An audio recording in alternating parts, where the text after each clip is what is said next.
Hi hello नमस्कार. मी आपल्या सगळ्यांचे आपल्या आणखीन एका नवीन व्हिडिओमध्ये अगदी मनापासून स्वागत करते. तर आज मी आपल्याला लहान बाळासाठी घरच्या घरी काजळ कसं तयार करायचं हे मी आपल्याला व्हिडिओमध्ये दाखवणार आहे. तर तुम्हाला हा व्हिडिओ अगदी उपयोगाचा पडेल जर तुमच्याकडे लहान मुलं असतील तर बघा तुम्ही मी कशा प्रकारे काजळ तयार केलेलं आहे. कारण मार्केटमध्ये काजळ मिळतात पण खूप केमिकल वगैरे सगळं असते त्यामध्ये, तर ते डोळ्यांना हार्मफुल असतात. तर तुम्ही असं घरच्या घरी काजळ करून तुमच्या घरी जर लहान बाळ असेल तर त्यासाठी तुम्ही करू शकता. चला तर बघा मग व्हिडिओ कसा वाटला ते. तर इथे मी एक पितळेचा दिवा घेतलेला आहे आणि साजूक तूप घेतलेलं आहे गाईचं, आणि 2 बदाम घेतलेले आहे, कापूस घेतलेला आहे, आणि एक अशी प्लेट किंवा अशी उथळ आपलं काहीतरी कुंड वगैरे घ्यायचं आपल्याला, किंवा असं उथळ ताट वगैरे ठेवलं तरी चालेल, असं ताट ठेवलं तरी चालेल. आणि ते वर येण्यासाठी वाट्यासुद्धा लागेल आपल्याला, असं थोडा उंच वाटा येण्यासाठी. तर इथे बघा मी वात करून दाखवते आपल्याला.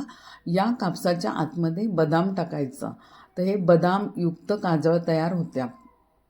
तर बघा अशी बदाम टाकली आतमध्ये आणि याची वात अशी गुंडाळून घेतली. आणि गाईच्या तुपाचं हे काजळ मी आपल्याला करून दाखवित आहे. गाईच्या तुपाचं काजळ खूप चांगलं असतं आणि हे बदामयुक्त आहे.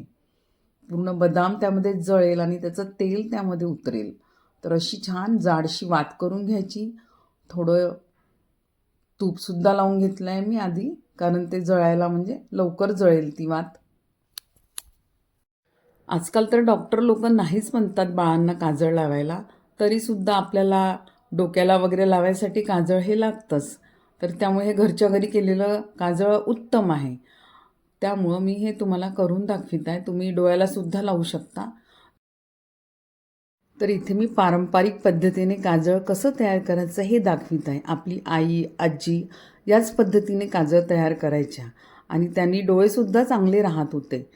तर आता तर सगळं केमिकलयुक्त मिळतं काजळ, आणि असं काजळ करायला कोणी बघत नाही, वेळ लागतो. पण जास्ती वेळ काही लागणार नाही याला. लवकरच काजळ तयार होतं हे, आणि वॉटरप्रूफ काजळ असतं हे. खूप चांगलं असतं. बघा तुम्ही मी कशा पद्धतीने केलं आहे ते. तर असं वात लावून घेतली.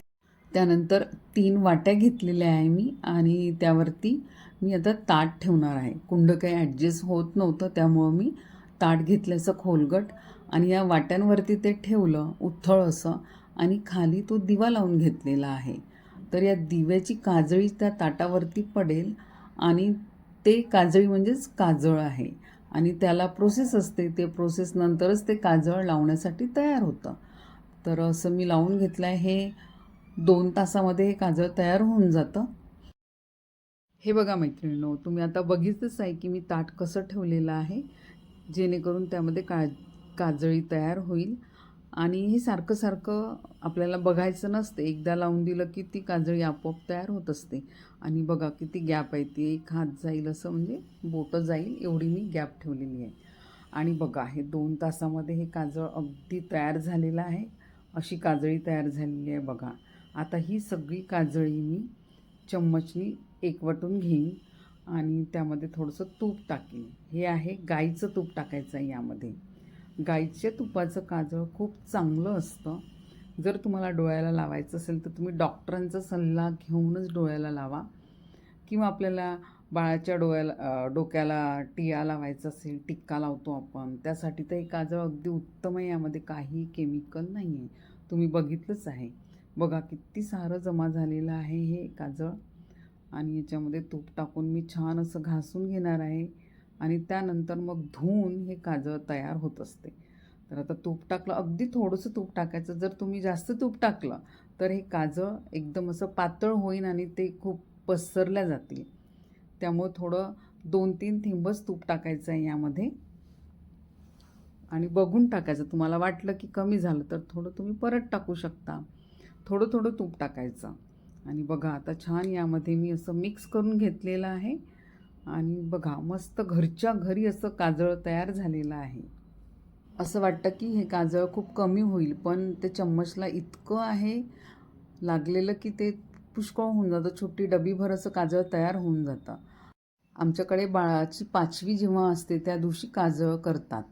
आणि ते काजळ पहिल्यांदा बाळाला टिका लावतात त्या काजळाचा. तर अशी पद्धत आहे आमच्याकडे. मी हे काजळ गाईच्या तुपाचं बनविलेलं आहे. कोणी बदामाच्या तेलाचं सुद्धा बनवतात, पण हे गाईच्या तुपाने बनवलेलं काजळ खूप चांगलं असतं. तर आता तुम्ही बघू शकता कोरडेपणा निघून गेलेला आहे आणि तुपाने असं ओलं झालेलं आहे काजळ. तर बघू शकता सगळं असं चिकटलेलं आहे त्या चमच्याला. आणि आता आपण हे काजळ छान 2 ते 3 पाण्याने धुवून घेणार आहोत. जितकं तुम्ही स्वच्छ कराल हे, म्हणजे जितक्या पाण्याने जास्ती धुवाल तेवढं काजळ एकदम छान होतं. आणि हे वॉटरप्रूफ काजळ तयार झालेलं आहे. तुम्ही बाजारातून इतके महाग महाग काजळ घेता विकत, त्यापेक्षा असं घरच्या घरी लवकरात लवकर होणारं काजळ तुम्ही जर बनविलं तर खूपच चांगलं आहे. तुमच्या सगळ्यांच्या मदतीसाठी मी हा व्हिडिओ केलेला आहे. तुम्ही बघितलंच की मी कशा प्रकारे काजळ धुतलेलं आहे. त्या पाण्यामध्ये काही असं काळपटपणा निघत नाही आहे. 2-3दा धुतलं की एकदम स्वच्छ होऊन जाईल. पहिल्यांदा निघतो आणि मग नंतर एकदम स्वच्छ होईपर्यंत ते धुवायचं आहे काजळ. आणि बघू शकता इतकुसंही ते बाहेर आलेलं नाही आहे. आणि बघा मी हाताला सुद्धा लावून दाखवते तुम्हाला. असं छान असं काजळ तयार झालेलं आहे, एकदम डार्क कलर. आणि हे आता मी हे बघा पाणी टाकलं तरी ते निघत नाही आहे. आणि आता एका डबीमध्ये मस्त भरून घेतलेलं आहे आणि बाळाच्या आता उपयोगाचं झालेलं आहे. तर तुम्ही पण असं घरच्या घरी काजळ तयार करू शकता. तर हा व्हिडिओ कसा वाटला मला नक्की कळवा.